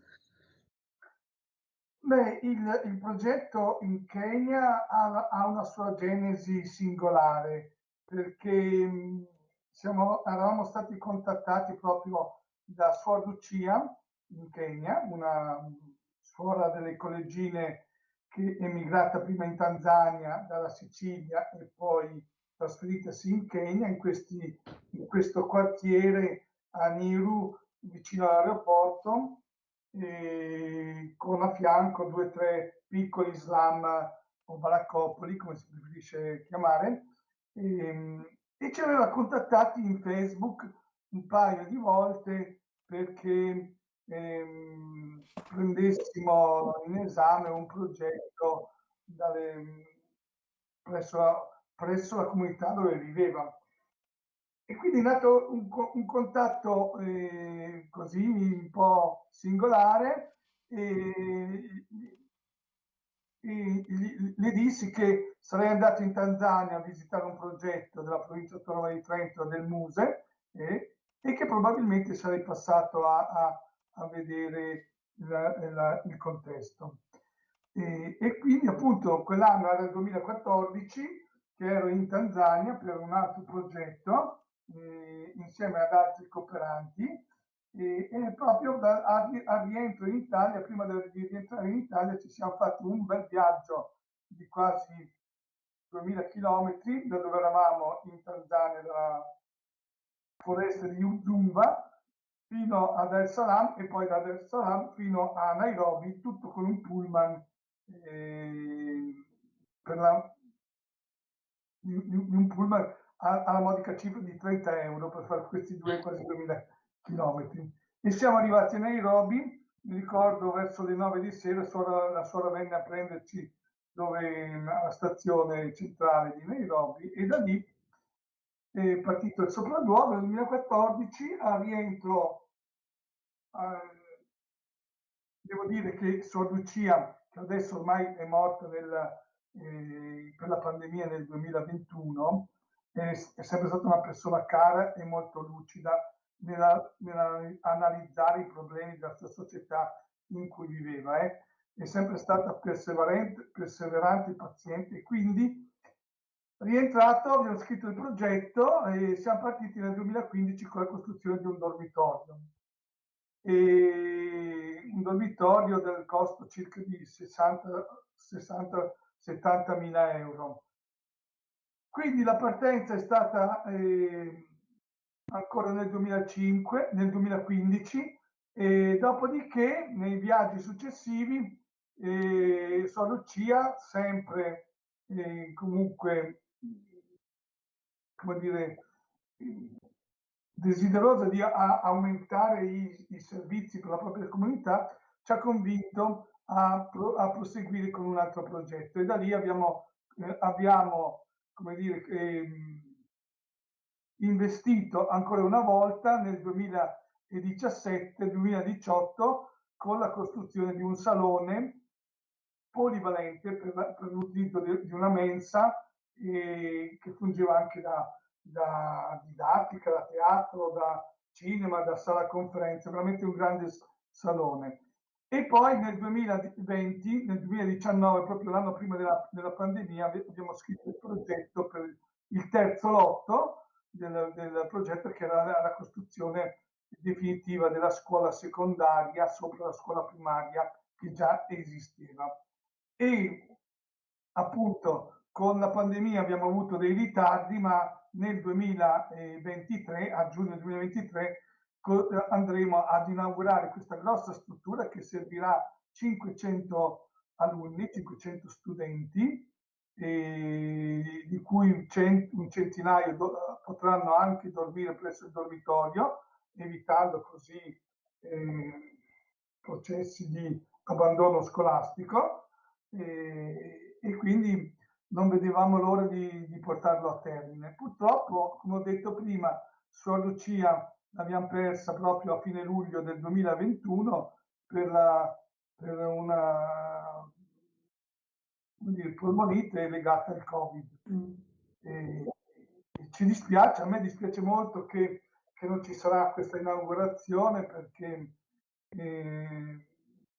la forza del progetto era proprio questa persona, dal punto di vista proprio di passione che ha dimostrato in tutti questi anni nel voler recuperare risorse in modo anche imprevedibile, solo attraverso un contatto Facebook è riuscita a recuperare un progetto che poi porterà sicuramente il suo nome nei prossimi anni. Sì, no, effettivamente è commovente l'idea di questa suora, probabilmente anche di una certa età, che vive così. Nuove tecnologie per connettersi con l'Italia. Esatto, cioè veramente. Ascolta Michele, ma che tipo di bisogno va a soddisfare questo progetto che è stato realizzato, che mi pare di capire, adesso stiamo anche vedendo delle foto così, no? È abbastanza grossa la struttura. Ecco. Va a coprire il bisogno di portare al diritto allo studio numerosi alunni, numerosi bambini che vivono a distanza della scuola, e che vivono in 3 piccoli slum della città, lì vicino del quartiere in cui siamo circa a 3 chilometri dall'aeroporto Kenyatta, porta il nome del presidente della Repubblica del Kenya, e favorisce appunto la possibilità di avere un pasto, di avere 2 pasti al giorno a tanti alunni che non potrebbero accedere all'accesso scolastico, perché la scuola delle suore collegine è una scuola che già prima di questo nostro intervento aveva un'utenza di circa 200 alunni, di cui più del 50% proveniente da famiglie che potevano magari, pagando una quota di iscrizione, una quota di partecipazione alla scuola secondo il proprio reddito, e i ricavi che determinava questi tipi di iscrizioni vengono poi ridistribuiti per come dire, recuperare anche alunni o figli di famiglie che non hanno magari le risorse economiche per frequentare la scuola. E quindi con i progetti che abbiamo promosso e sostenuti in modo perseverante e paziente da Suor Lucia, arriveremo con quest'anno, che proprio è il nuovo anno, incomincia adesso all'inizio di febbraio, arriveremo circa quando saremo a regime a 500 alunni, perché partiranno adesso i 2 nuovi corsi delle scuole secondarie e poi arriveranno fino al termine previsto. Ecco. Quindi è un progetto importante, è un progetto di costruzione, ma che poi all'interno vedrà anche degli interventi di formazione e di collaborazione con i colleghi locali. Alcuni docenti della nostra associazione scenderanno in Kenya per fare formazione, per fare un reciproco scambio di buone pratiche e anche dei volontari in questi anni hanno raggiunto le suore per come dire, supportare il progetto che avevamo in corso. Ecco, no, è molto importante quello che hai, insomma, a cui accennavi prima, e cioè i pasti, per esempio, no? Perché dobbiamo ricordarci sempre che non tutti i bambini vanno a scuola con la mamma che li porta col SUV e li molla davanti alla scuola e poi li riprende e il pomeriggio hanno la cameretta riscaldata, illuminata, con tutti i libri, con tutte le cose per studiare, no? Quindi per bambini che vivono in situazioni un po' difficili, la scuola è un punto di riferimento fondamentale. È fondamentale. No, Che offre uno spazio sicuro, uno spazio di formazione, ma anche che permette di soddisfare bisogni primari che altrimenti forse sarebbero un po' trascurati, no? Quindi senz'altro diventa anche una seconda casa oppure una prima casa per tanti alunni che si vedono, come dire, il destino anche un po' cambiato di poter frequentare la scuola. certo. Anche consapevoli di questo, in questi anni Docenti Senza Frontiere, come ogni anno, distribuisce una borsa di studio piccola di 1.500 euro per rimuovere per rimuovere gli ostacoli al diritto allo studio di alunni, e per ben 2 anni abbiamo promosso questo aiuto, questo intervento per degli alunni del Kenya, della scuola in cui siamo presenti. E quindi per 2 anni abbiamo distribuito le borse di studio a 2 famiglie, anche con l'obiettivo di renderle autonome nelle attività che avevano avviato e con lo scopo poi di provvedere all'iscrizione alla continuità della formazione dei propri figli. Ecco. Certo. Abbiamo anche istituito.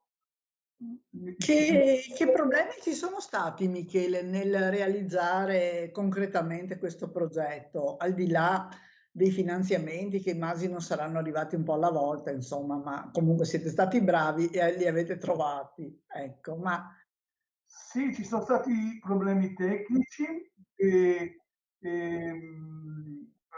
i finanziamenti magari non erano sufficienti. Poi mi ricordo per il dormitorio abbiamo dovuto rimetterlo in finanziamento perché avevamo superato il budget di pochi, 15-20 mila euro. Sembrano pochi, ma in realtà per un progetto di quella portata era stato sottostimato il dormitorio. Avevamo stimato 60.000 euro di progetto, che poi invece è diventato 80.000, e quindi l'abbiamo dovuto rimettere in finanziamento.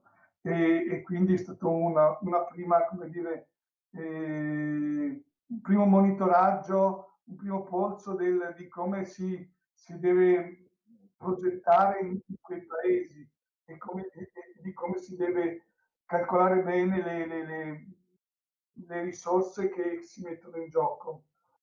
Devo dire che abbiamo trovato comunque collaborazione splendida anche dalle altre suore, dalle suore collegine che sono lì in convento, che erano lì con Suor Lucia.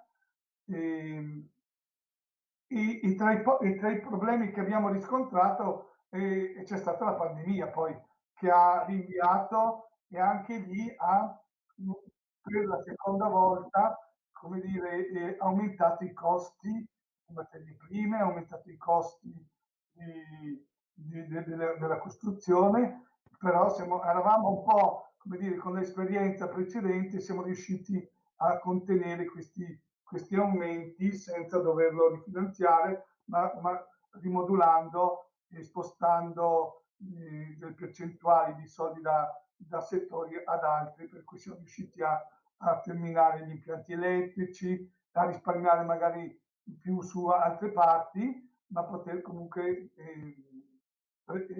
restituire adesso una struttura finita e pronta per l'utilizzo.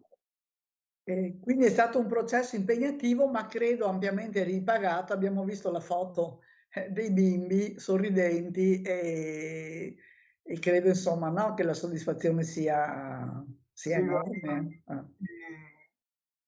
infatti, e tra l'altro, come avrete visto anche dalla foto dall'alto, si vede che sono ettari di territorio dove hanno anche un campo sportivo e dei campi per poter giocare, per poter fare attività sportive, e anche campagna, campi per provare un po' a imparare l'arte come dire, della bioecologia, ecco.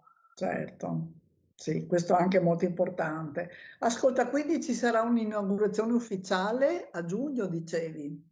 Sì, stiamo aspettando di definire le date perché probabilmente sarà invitato l'ambasciatore italiano in Kenya, che tra l'altro è nuovo, si è insediato solo 2 o 3 mesi fa, e quindi stiamo aspettando di definire insieme a lui la data di questa inaugurazione.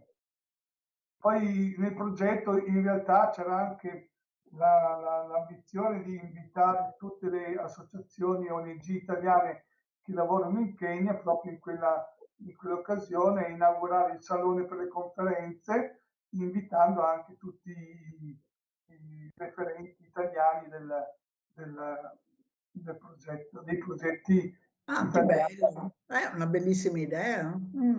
Adesso vediamo se sarà possibile, altrimenti il piano B prevede l'inaugurazione con l'ambasciata. Complimenti davvero, ecco, perché credo che ogni tanto ci sia anche bisogno, no, di vedere dei frutti concreti del lavoro, perché credo che sia gratificante, insomma, no? E magari ti rassicura sul percorso che stai facendo, ecco. Niente, Quindi, grazie a voi. quindi complimenti. Non so, Daniela o Omar, avete così voglia di dire qualcosa? Daniela. Ecco, sono dei, se posso dire una parola grossa, è che è speranza. Quando vedi che un progetto di questo genere, no? Che, come dice Michele, ha avuto una genesi anche abbastanza impegnativa, laboriosa, riemerge con forza la speranza e l'utopia. La speranza che effettivamente qualcosa possa cambiare, e che possa cambiare grazie all'educazione e all'istruzione, che si creino dei ponti, che ci si incontri, che si possa fare insieme. Tutto questo desiderio di giustizia sociale veramente trovi concretezza. Ecco, credo che il sentimento della speranza non sia un sentimento puerile o un sentimento infantile, ma sia veramente la motivazione che spinge a fare. Spinge a fare noi come associazioni, ma credo che spinga anche tanta gente, tante persone di buona volontà, tanti insegnanti, comunque a perseverare in obiettivi, ecco, di giustizia. Mi piace ripetere questa parola, giustizia, perché la vorrei proprio istituire all'idea di carità, all'idea di beneficenza, all'idea. Abbiamo bisogno di giustizia, ecco, e alla carità e alla beneficenza deve appunto sostituirsi quest'idea. Giustizia, giustizia per tutti, condizioni eque per tutti, opportunità per tutti. Vogliamo credere in questo, e insomma ognuno di noi possa nel proprio ambito, nel proprio posto di lavoro, nel proprio ruolo, animato da speranza, ecco, possa veramente impegnarsi in questa direzione. Sì, certo. Aggiungerei la giustizia climatica, che mi sembra così un tema trasversale, come giustamente dicevi prima, ecco, ma di grande urgenza. È vero, Rossella, questo concetto metaforico del ponte che hai appena citato, Danila, mi piace moltissimo, è una cosa ricorrente. E mi ha colpito moltissimo quello che hai detto, Michele, sul concetto invece della seconda casa, no? Che la scuola per questi bambini diventa veramente una seconda casa, al di là che gli si offre proprio come dire, il soddisfare dei bisogni primari, come dicevi Rossella. Questo è verissimo, perché loro vengono a volte a scuola, l'abbiamo sentito anche negli interventi delle volte scorse, in alcuni casi proprio per mangiare, perché laddove non c'è sicurezza c'è anche la fame che fa da padrona.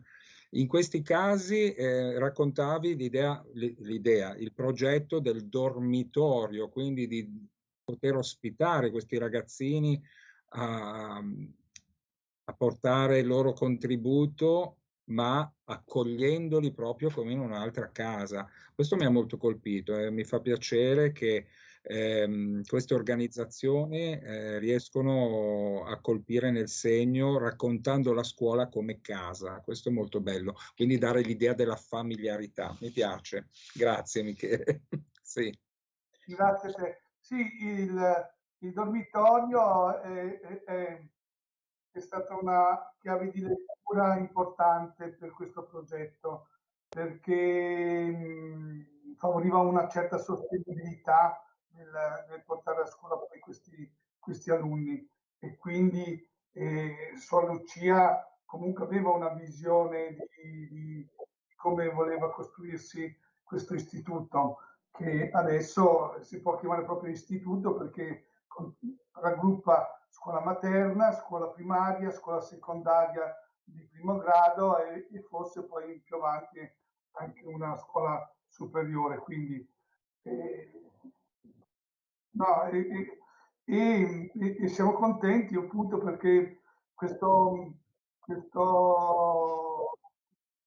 si conclude con una certa sostenibilità, e anche le suore presenti hanno dei direttori laici, non sono loro che conducono la scuola, ma ci sono dei civili, dei laici, delle persone, degli insegnanti che vengono, anzi ci sono ancora 2 insegnanti che una volta erano alunni e venivano dall'Islam, adesso hanno un lavoro e sono diventati insegnanti loro stessi all'interno della scuola, e quindi è un progetto che sotto tutti gli aspetti si può considerare sostenibile adesso e che avrà una continuità. Veramente molti complimenti per questo passaggio, insomma, importante. Ecco, credo che sia motivo di orgoglio anche per voi che ci avete lavorato tanto, ecco. Quindi, ok, grazie. Gian, cosa dici? Possiamo riportare Omar a Liegi?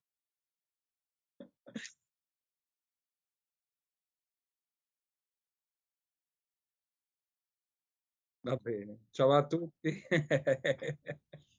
Ciao a tutti, allora, grazie. Grazie a tutti. Grazie, buona serata.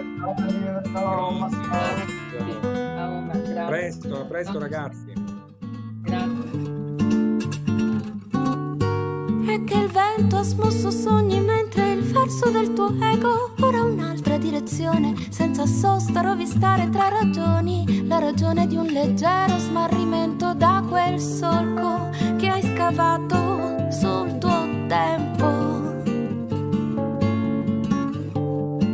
Como vasos comunicantes do desejo de amar.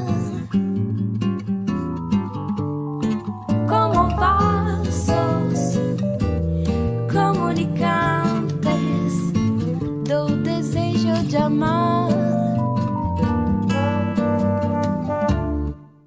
E che non consente fuga alla tua voglia trasgressiva.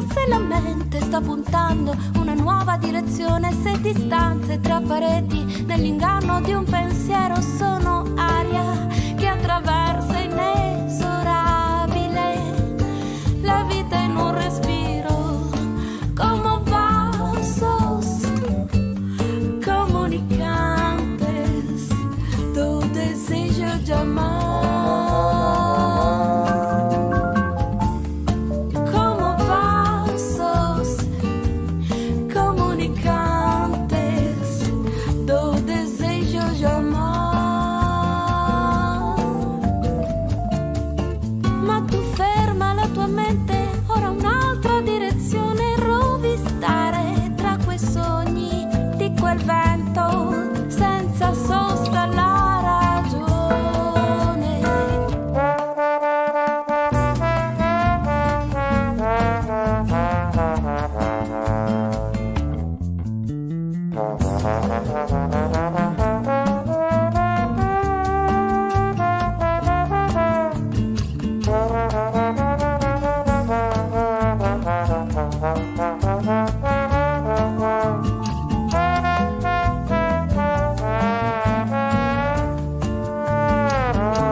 Da agua, un espejo da vida que transporta nuestros corazones como vasos comunicantes do desejo de amar. O reflejo da agua, un espejo da vida que transporta nuestros corazones como vasos comunicantes do desejo de amar, do desejo de amar.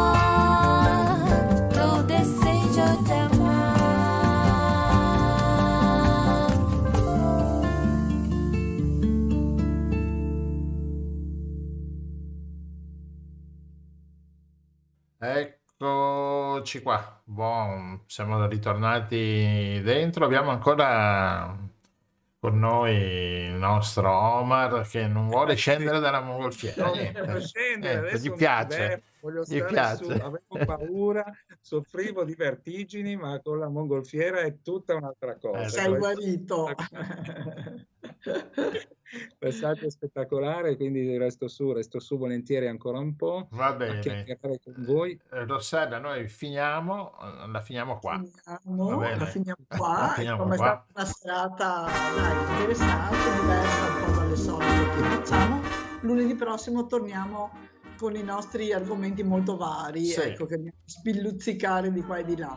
Ecco, quindi Bene, a lunedì prossimo e seguiteci perché abbiamo un sacco di cose da fare in questo periodo, febbraio, marzo, aprile sarà da parte intenso, periodo intenso, ecco, Bene. per cominciare bene l'anno.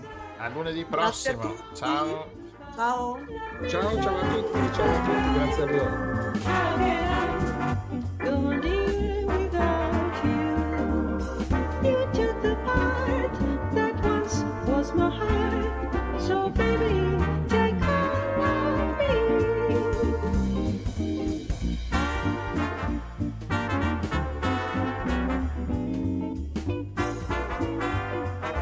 Avete ascoltato Il Giro del Mondo in 80 giorni, seconda serie.